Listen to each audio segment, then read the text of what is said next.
The zipper of the tent rasped open with a sharp, final tug. And Alara stumbled out into the crisp dawn air of the Adirondack Mountains. Her heart pounding like a war drum. Lyra. Wait, don't do this, she gasped. But the words hung heavy, laced with the bitter tang of last night's whiskey and unspoken regrets. Lyra, already halfway to her beat-up jeep, spun around. Her eyes red-rimmed and fierce under the golden light filtering through the pines. You kissed me, Alara. And now you're pretending it was nothing? I can't keep living this lie. That kiss, the one that shattered everything they thought they knew about themselves, had ignited in the dim glow of a flashlight, turning best friends into something terrifyingly real. Alara McAllister, 28, had always played it safe.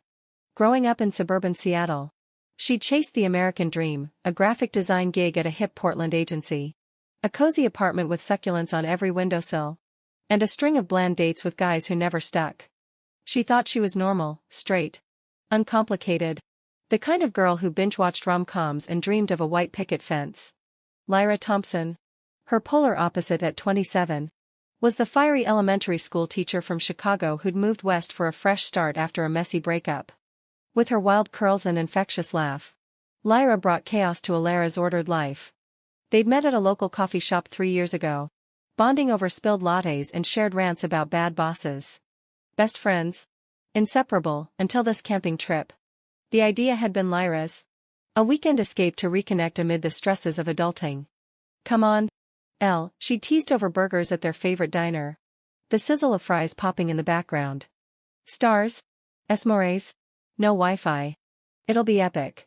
Alara had agreed, packing her backpack with bug spray and granola bars, oblivious to the storm brewing inside her. They drove up from Portland in Lyra's Jeep, windows down, blasting 90s grunge rock that echoed off the winding highways. The scent of pine and damp earth filled the car, mingling with Lyra's vanilla shampoo, a smell Alara had come to crave without knowing why. Setting up camp that first evening felt like a scene from one of those feel-good Netflix flicks. The tent popped up with a satisfying snap. Stakes hammered into the soft ground with rhythmic thuds. They built a fire, the crackle of wood and sparks dancing upward like fireflies. Marshmallows roasted to golden perfection, dripping sticky sweetness onto their fingers. Laughter flowed easy, punctuated by the hoot of an owl in the distance.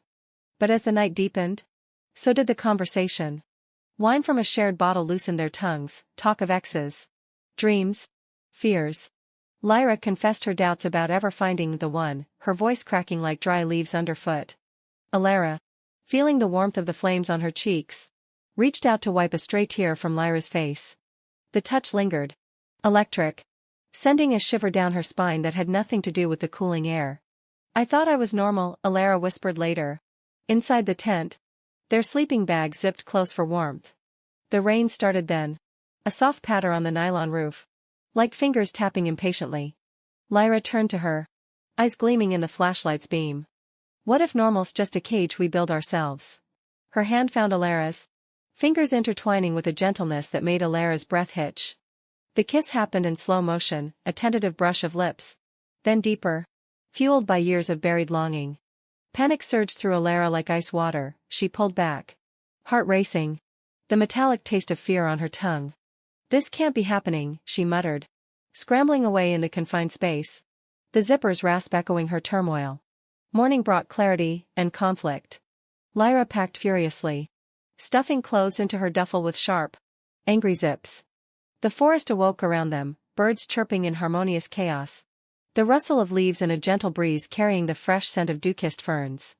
Alara chased after her, bare feet crunching over pine needles that pricked like tiny accusations. Lyra, please. I freaked out. I've never. I mean, with a woman. Lyra stopped, shoulders slumping with a heavy sigh that seemed to draw from the depths of her soul. Neither have I. But last night? It felt right. Like all those puzzle pieces finally clicking. Tears welled up, hot and unbidden, as Alara closed the distance, the morning sun painting their faces in warm hues. They sat on a fallen log, the rough bark digging into their thighs, grounding them. Alara confessed her fears, the societal whispers she'd internalized. The family expectations back in Seattle where her parents still asked about nice boys. Lyra shared her own battles, the isolation of teaching in a conservative district, The ache of hiding parts of herself. We're American women in 2026, Lyra said. Her voice steadying like a resolve forming. We get to define our normal. The words hung there, punctuated by the distant rumble of a waterfall. A symbol of unstoppable flow. But doubt crept in like fog rolling off the mountains. Alara pulled away again, pacing the campsite, kicking at a stray rock that skittered into the underbrush. What if this ruins us? Our friendship, it's everything. Lyra stood, grabbing Alara's hands, her grip firm yet tender. Or what if it makes us whole? The kiss this time was deliberate, under the open sky, with the world as witness.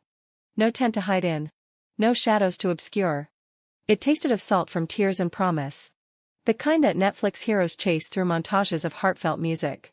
The drive back was quiet at first, the Jeep's engine humming a steady rhythm on the interstate. But slowly, words flowed, plans whispered between glances, hands brushing over the gear shift. Back in Portland, they navigated the newness, stolen moments in coffee shops. The thrill of coming out to close friends over craft beers at a bustling brewpub. The yeasty aroma mingling with nervous laughter. Challenges came. Alara's family reacted with stunned silence at first. Then tentative questions over Thanksgiving turkey. The clink of forks underscoring awkward pauses. Lyra faced whispers at school, but stood tall. Her classroom a haven of acceptance she modeled for her students. Months later, on a rainy evening in their shared apartment, the one with merged succulents and mismatched mugs, Alara traced patterns on Lyra's back as they lay tangled in sheets that smelled of lavender detergent. I thought I was normal, she murmured, a soft chuckle escaping. Lyra propped up on an elbow, eyes sparkling. Turns out, normal's overrated. Their love wasn't a fairy tale, it was real. Messy. Profound, like the American landscape they'd traversed. Full of peaks and valleys. In the end, that one night in the tent didn't just change their relationship, it redefined their worlds. They built a life together, advocating for LGBTQ rights at local events. Their story a quiet testament amid the roar of pride parades. Love, they learned, wasn't about fitting molds, it was about breaking them. One heartfelt beat at a time.